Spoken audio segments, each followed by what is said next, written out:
श्री रामकृष्ण वचनामृत परिच्छेद 14.7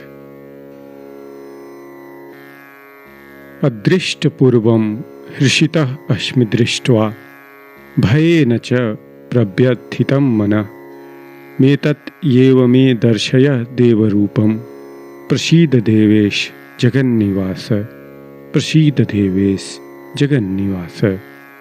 गीता 11:45। ब्रह्म समाज की प्रार्थना पद्धति। ईश्वर का ऐश्वर्य वर्णन। पूर्व कथा। दक्षिणेश्वर के राधाकांत मंदिर में जेवर की चोरी। श्री रामकृष्ण शिवनाथ आदि से, क्यों जी तुम लोग इतना ईश्वर के ऐश्वर्य का वर्णन क्यों करते हो? मैंने केशव सेन से यही कहा था। एक दिन केशव वहां काली मंदिर गया था। मैंने कहा, तुम लोग किस तरह लेक्चर देते हो, मैं सुनूंगा। गंगा घाट की चांदनी में सभा हुई और केशव बोलने लगा। खूब बोला, मुझे भाव हो गया था। बाद में केशव से मैंने कहा, तुम यह सब इतना क्यों बोलते हो? हे ईश्वर, तुमने कैसे सुंदर सुंदर फूलों की रचना की, तुमने आकाश की सृष्टि की, तुमने नक्षत्र बनाए, तुमने समुद्र का सृजन किया। यह सब जो स्वयं ऐश्वर्य चाहते हैं उन्हें ईश्वर के ऐश्वर्य का वर्णन अच्छा लगता है। जब राधाकांत का जेवर चोरी गया था तब बाबू रानी रासमणी के जमाता। तब बाबू राधाकांत के मंदिर में जाकर ठाकुर जी से बोले, क्यों महाराज, तुम अपने जेवर की रक्षा न कर सके? मैंने बाबू से कहा, यह तुम्हारी कैसी बुद्धि है? स्वयं लक्ष्मी जिनकी दासी है, चरण सेवा करती हैं, उनको ऐश्वर्य की क्या कमी है? यह जेवर तुम्हारे लिए ही अमोल वस्तु है, ईश्वर के लिए तो कंकड़ पत्थर है। राम राम, ऐसी बुद्धिहीनता की बातें न किया करो। कौन बड़ा ऐश्वर्य तुम उन्हें दे सकते हो? इसीलिए कहता हूं कि जिसका मन जिस पर रम जाता है वह उसी को चाहता है। कहां वह रहता है, उसकी कितनी कोठियां हैं, कितने बगीचे हैं, कितना धन है, परिवार में कौन कौन है, नौकर कितने हैं, इसकी खबर कौन लेता है? जब मैं नरेंद्र को देखता हूं तब सब कुछ भूल जाता हूं। उसका घर कहाँ है, उसका बाप क्या करता है, उसके कितने भाई हैं, ये सब बातें कभी भूल कर भी नहीं पूछी। ईश्वर के मधुर रस में डूब जाओ। उनकी सृष्टि अनंत है, ऐश्वर्य अनंत है, ज्यादा ढूंढ तलाश की क्या जरूरत? श्री रामकृष्ण मधुर कंठ से गाने लगे। डूब डूब डूब रूप सागरे आमार मन, डूब डूब डूब रूप सागरे आमार मन। तलातल पाताल खुঁজলে, তলাতল পাতাল খুঁজলে পাবি রে প্রেম রত্নধন। তলাতল পাতাল খুঁজলে পাবি রে প্রেম রত্নধন। ডুব ডুব ডুব রূপ সাগরে আমার মন, ওরে ডুব ডুব ডুব রূপ সাগরে আমার মন।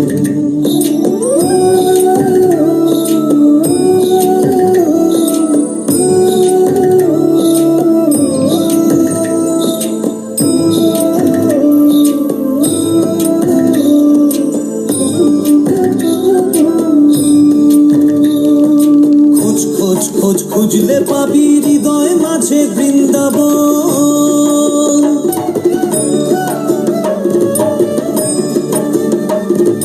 খোঁজ খোঁজ খোঁজ খুঁজলে পাবি হৃদয় মাঝে বৃন্দাবন। দীপ দীপ দীপ জ্ঞানের বাতি, দীপ দীপ দীপ জ্ঞানের বাতি জ্বলবে হৃদয়ে অনুক্ষণ। দীপ দীপ দীপ জ্ঞানের বাতি জ্বলবে হৃদে অনুক্ষণ, জ্বলবে হৃদে অনুক্ষণ। ডুব ডুব ডুব রূপ সাগরে আমার মন, ওরে ডুব ডুব ডুব রূপ সাগরে আমার মন।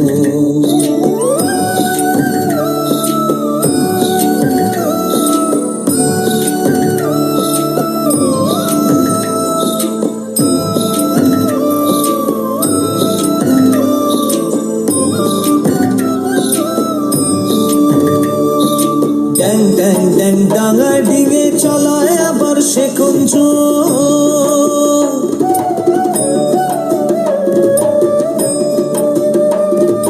ড্যাং ড্যাং ড্যাং ডাঙায় ডিঙে চালায় আবার সে কুঞ্জ। কবির বলে শোন শোন শোন, কবির বলে শোন শোন শোন, ভাবো গুরুর শ্রীচরণ। কবির বলে শোন শোন শোন, ভাবো গুরুর শ্রীচরণ, ভাবো গুরুর শ্রীচরণ। ডুব ডুব ডুব রূপ সাগরে আমার মন, ওরে ডুব ডুব ডুব রূপ সাগরে আমার মন।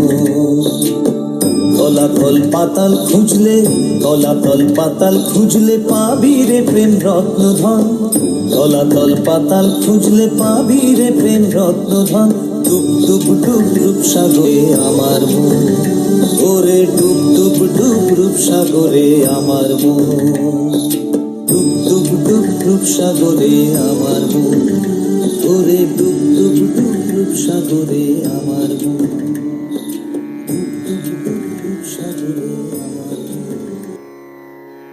गीत इस आशय का है, अय मन तू रूप के समुद्र में डूब जा। तलातल पाताल खोजने पर तुझे प्रेम रत्न धन मिलेगा। खोज, जी लगाकर खोज, खोजने ही से तू हृदय में वृंदावन देखेगा। तब वहां सदा ज्ञान की बत्ती जलेगी। भला ऐसा कौन है जो जमीन पर डोंगा चलाएगा। कबीर कहते हैं, तू सदा श्री गुरु का चरण चिंतन कर। दर्शन के बाद कभी कभी भक्त की साध होती है कि उनकी लीला देखे। श्री रामचंद्र जी जब राक्षसों को मारकर लंकापुरी में घुसे, तब बुढ़ी निक्सा भागी। तब लक्ष्मण बोले, हे राम, भला यह क्या है?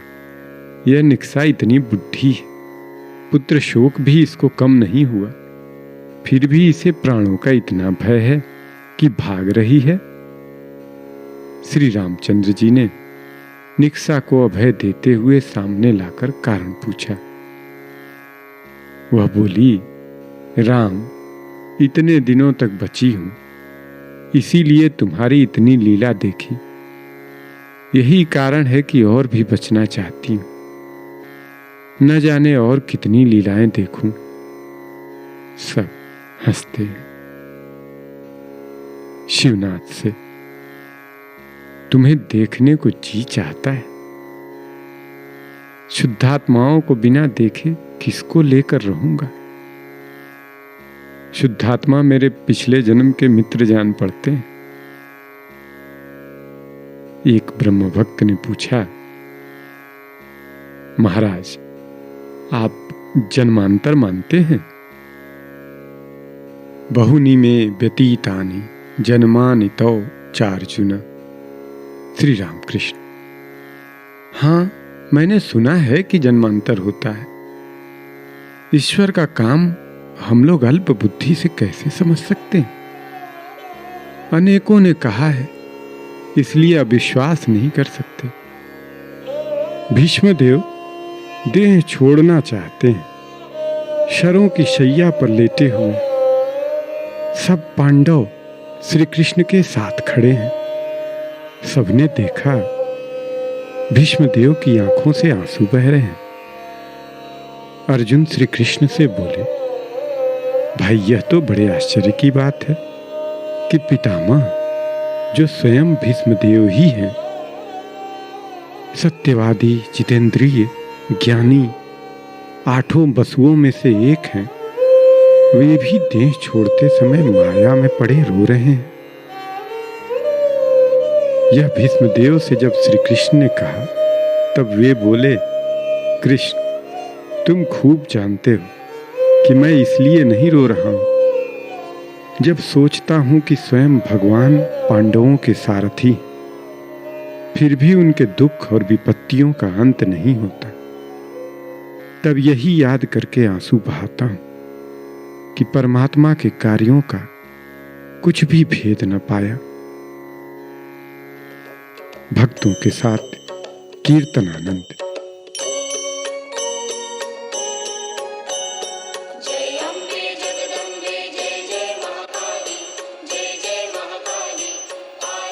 समाज गृह में संध्या काल की उपासना शुरू हुई। रात के 8:30 बजे का समय है। चांदनी रात है। बगीचे के वृक्ष, लताएं, कुंज आदि शरतकालीन चंद्रमा की निर्मल किरणों में आप्लावित हो उठे। समाज गृह में संकीर्तन हो रहा है। श्री राम कृष्ण भगवत प्रेम से मतवाले होकर नाच रहे हैं। ब्रह्म भक्तगण मृदंग करताल लेकर उन्हें घेर कर नाच रहे हैं।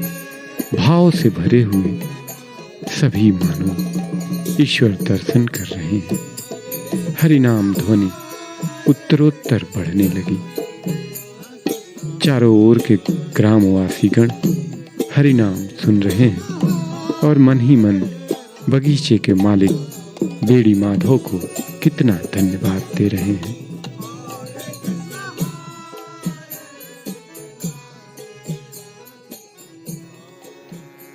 कीर्तन हो जाने पर श्री राम कृष्ण ने जगन माता को भूमिष्ठ हो प्रणाम किया।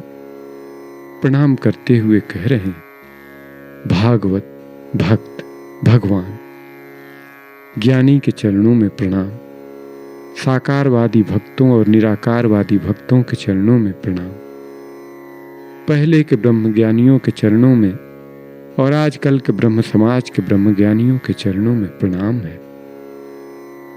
बेड़ी माधव ने अच्छे से अच्छे रुचिकर पकवान भक्तों को खिलाए।